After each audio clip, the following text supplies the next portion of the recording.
નમસ્કાર મિત્રો, welcome to my channel દરેક ક્લાસીસ ઇંગ્લિશ ફોર ઓલ. મિત્રો આજે આપણે જોવા જઈ રહ્યા છીએ સ્ટાન્ડર્ડ 6 ઇંગ્લિશ યુનિટ ટેસ્ટ 3 એકમ કસોટી 3નું પેપર સોલ્યુશન અંગ્રેજીનું. બરાબર મિત્રો, અમે એવો પ્રયત્ન કરીએ છીએ કે તમને સારી રીતે શબ્દ સમજાય. અને મિત્રો અત્યાર સુધીમાં તમે મોટાભાગના વિદ્યાર્થી મિત્રોએ લખી નાખ્યો છે. અને ખાસ કરીને આ વિડીયો એટલા માટે બનાવવામાં આવ્યો છે કે કંઈક એવા પ્રશ્નો કે જેની અંદર તમને કન્ફ્યુઝન હોય તો તમે આ વિડીયો જોઈને તમારું કન્ફ્યુઝન છે એ દૂર કરી શકો છો. એટલા માટે આ વિડીયો બનાવવામાં આવ્યો છે. આઈ હોપ કે તમને વિડીયો પસંદ આવશે. જો તમને વિડીયો પસંદ આવે તો વિડીયોને લાઇક કરજો અને મિત્રો સાથે શેર કરજો. અને જો હજી અમારી ચેનલ પર તમે નવા હો તો આવા વધુ વિડીયો જોવા માટે ધોરણ 6ના પ્લીઝ સબસ્ક્રાઈબ અવર ચેનલ. વિડીયોની નીચે આપેલું લાલ બટન છે દબાઈને અમારી ચેનલને સબસ્ક્રાઈબ કરી દેજો. સો here we go for the standard 6 English paper solution. મિત્રો પહેલો પ્રશ્ન છે, ફકરા પરથી પ્રશ્નોના જવાબ આપો. તો અહીં ફકરો આપેલો જ છે અને આ પાઠ પણ ખૂબ સરસ છે. મિત્રો જો આ પાઠ ભણવાનો બાકી હોય તો વિડીયોની નીચે ધોરણ 6ના જેટલા પણ પાઠ છે એની ડિસ્ક્રિપ્શનની લિંક આપેલી હશે, ડિસ્ક્રિપ્શનમાં એની લિંક આપેલી હશે, ત્યાંથી જઈને તમે પાઠ પણ ભણી શકો છો સારી રીતે. તો ફકરો ધ્યાનથી વાંચી લેશો એટલે નીચે જે પ્રશ્નો છે એના જવાબ પણ આપણે જોઈ લઈએ. See that first question is who was Chhotu. Who એટલે કોણ, વોઝ એટલે હતું, છોટું એટલે છોટું. છોટું કોણ હતો? તો મિત્રો પહેલી જ લીટીમાં છે, he had a friend, he was a rat, his name was Chhotu. એટલે છોટું કોણ હતો? યસ, રેટ, ઉંદર હતો. એટલે જવાબ આવશે અહીંથી જવાબ લખવાનો. બરાબર, છોટું વોઝ એ રેટ, છોટું ઉંદર હતો. એના પછી વાય મોટું ગોટ એંગ્રી. વાય એટલે શા માટે, મોટું એટલે મોટું, ગોટ એંગ્રી એટલે કે ગુસ્સે થયો. શા માટે મોટું ગુસ્સે થયો હતો? તો Motu got angry because Chhotu shouted again and again. બરાબર, મોટું એટલા માટે ગુસ્સે થયો હતો, બીકોઝ એટલે કારણ કે, છોટું એટલે છોટું, શાઉટેડ એટલે બૂમો પાડતો હતો, અગેન એન્ડ અગેન. બરાબર, મોટેથી બૂમો પાડતો હતો, come out, come out, come out એવી બૂમ પાડતો હતો. એટલા માટે એ મોટું છે એ ગુસ્સે થઈ ગયો હતો.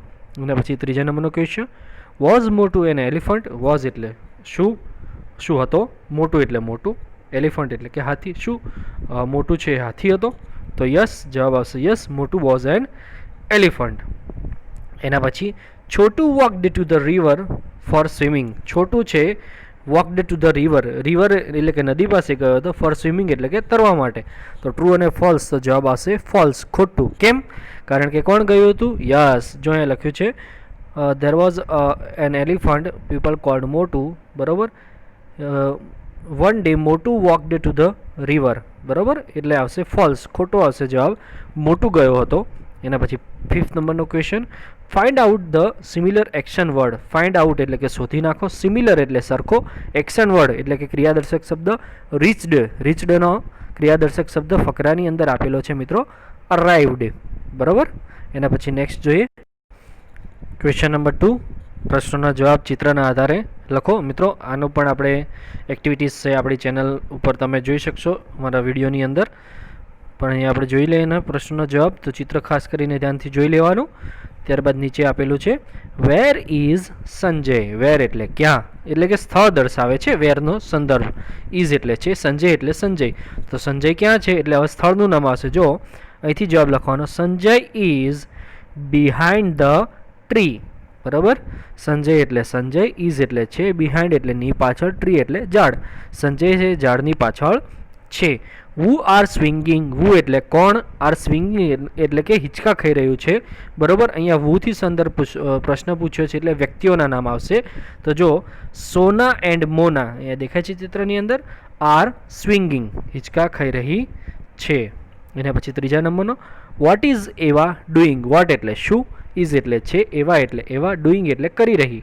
એવા શું કરી રહી છે ચિત્રમાં દેખાય છે મિત્રો, દોરડા કૂદી રહી છે. એટલે લખાશે જવાબ એવા ઇઝ સ્કીપિંગ. એવા છે દોરડા કૂદી રહી છે. એના પછી ચોથા નંબરનો પ્રશ્ન, how many students are there in the garden. How many એટલે કે કેટલા, સ્ટુડન્ટ્સ એટલે કે વિદ્યાર્થીઓ છે, ધેર એટલે ત્યાં, ઇન ધ ગાર્ડન એટલે બગીચાની અંદર. તો એનો જવાબ અહીં આપણે લખ્યો છે. બરાબર, ગણી લેજો વિદ્યાર્થી મિત્રો અને તમને આવડતો પણ હશે. બરાબર, અહીં આપણે જોઈ શકીએ છીએ, ગણીએ તો ઉપર 1 2 3 4 5 6 7 8 9 10.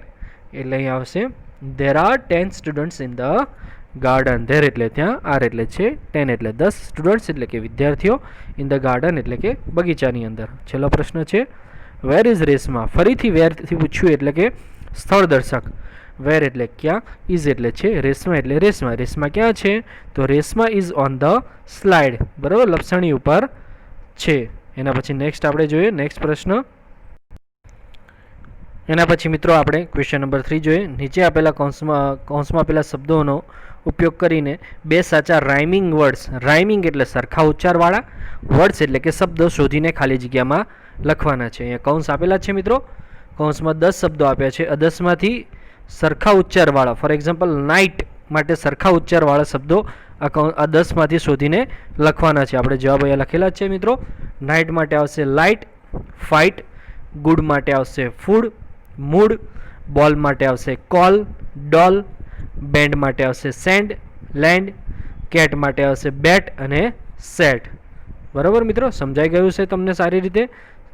સારા અક્ષરે અહીંયા લખી દેજો. એના પછી નેક્સ્ટ આપણે જોઈએ તો એના પછી મિત્રો ક્વેશ્ચન નંબર 4 છે. નીચેલા આપેલા વાક્યોને યસ્ટરડે અને ટુડેના યોગ્ય વિભાગમાં લખો. મિત્રો એ 10 વાક્યો આપ્યા છે, નીચે ખાના આપ્યા છે યસ્ટરડે અને ટુડે.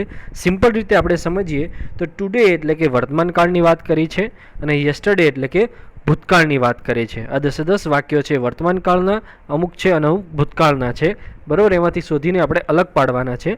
તો હવે સૌથી સિમ્પલ અને ટૂંકી રીત મિત્રો આ વાક્યોને સમજવા માટે, આની એક્ટિવિટીની વિડીયો પણ અમારી ચેનલ પર આપેલી છે. તમે સારી રીતે ભણવું હોય તો તમે નેક્સ્ટ ફરી ભણી શકો છો. પણ અત્યારે આપણે જોઈએ તો સૌથી ટૂંકી રીત મિત્રો આપણે જોઈએ તો જે વાક્યોની અંદર, બરાબર મિત્રો સાંભળજો, જે વાક્યોની અંદર એમ, ઇઝ અને આર આપેલા હશે એ બધા જ વાક્યો આવશે ટુડેની અંદર, એટલે કે વર્તમાન કાળની અંદર, બરાબર. જે વાક્યોની અંદર ટુ બીનું રૂપ એમ ઇઝ આર, આ ટુ બીના રૂપ છે વર્તમાન કાળના, એ એમ ઇઝ આર, બરાબર. જ્યાં જે પણ વાક્યમાં હશે એ ટુડેની અંદર બધામાં લખવામાં આવશે અને જે વાક્યોમાં નહીં હોય, બરાબર, એમ ઇઝ આર, એ બધા જ વાક્યો અહીંયા યસ્ટરડેની અંદર આવશે, એટલે કે ભૂતકાળના હશે. ફોર એક્ઝામ્પલ આ મિત્રો એક સરળ રીત સમજાવું છું, બરાબર. આ એમ ઇઝ આર ધારો કે ભૂતકાળનું તમે એવું પણ જોઈ શકો છો, આપણે ભૂતકાળના ટુ બીનું રૂપ વોઝ અને વર, બરાબર. આ પણ જ્યાં હશે એ બધા વાક્યો અહીંયા ભૂતકાળની અંદર આવશે. પરંતુ હું એટલા માટે આ સરળ રીત સમજાવું છું કારણ કે અમુક વાક્યમાં વોઝ વેર નહીં હોય, એટલા માટે એમ ઇઝ આરથી આપણે ઓળખીએ. તો સૌથી પહેલાં જોઈએ માનસી વોઝ નિયર મીના, તો આમાં એમ ઇઝ આર છે નહીં, એટલે આ વાક્ય લખવામાં આવશે યસ્ટરડેની અંદર, બરાબર. રાજન ઇઝ નોટ હિયર, તો અહીંયા ઇઝ દેખાયું છે મિત્રો, તો અહીંયા આવશે આ ટુડેમાં. એના પછી third number who is absent today, તો એમાં ઇઝ આપેલો છે એટલે ત્રીજા નંબરનું વાક્ય પણ અહીંયા ટુડેમાં લખાશે. ચોથા નંબરનું છે વેર સોનુ એન્ડ મોનુ, આમાં એમ ઇઝ આર નથી, વર આપ્યો છે, બરાબર, એટલે આવશે યસ્ટરડેની અંદર.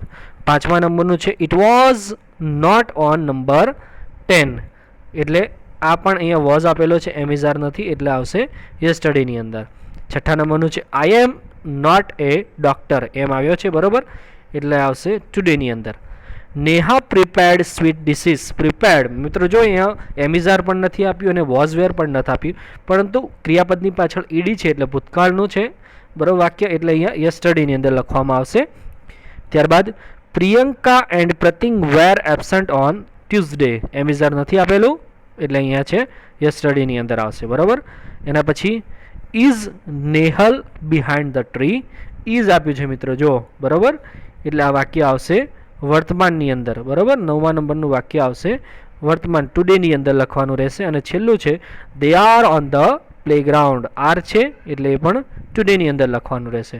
મિત્રો સારી રીતે સમજાઈ ગયું છે તમને કે એમ ઇઝ આર વાળા જેટલા પણ ટુ બીનું રૂપ છે વાક્યોની અંદર એ બધા જ ટુડેની અંદર લખવાના અને બાકીના બધા યસ્ટરડેની અંદર. એના પછી નેક્સ્ટ જોઈએ ક્વેશ્ચન નંબર 5 છે. ટેબલ પરથી ઉદાહરણ પ્રમાણે 5 વાક્યો બનાવવાના છે, બરાબર. બીના વોઝ એબસેન્ટ ઓન ફ્રાઈડે, અહીંયા એક ઉદાહરણ આપ્યું જ છે મિત્રો, અને આપણે ગમે તે નામ પરથી તમે બનાવી શકો છો. ઇવન તમે 2 નામ ભેગા કરીને, બરાબર, બહુવચન તરીકે પણ બનાવી શકો છો, પરંતુ આપણે સિમ્પલ રીતે અહીંયા લખીએ છીએ 5 માર્ક્સ બેઠા મળે માટે, બરાબર.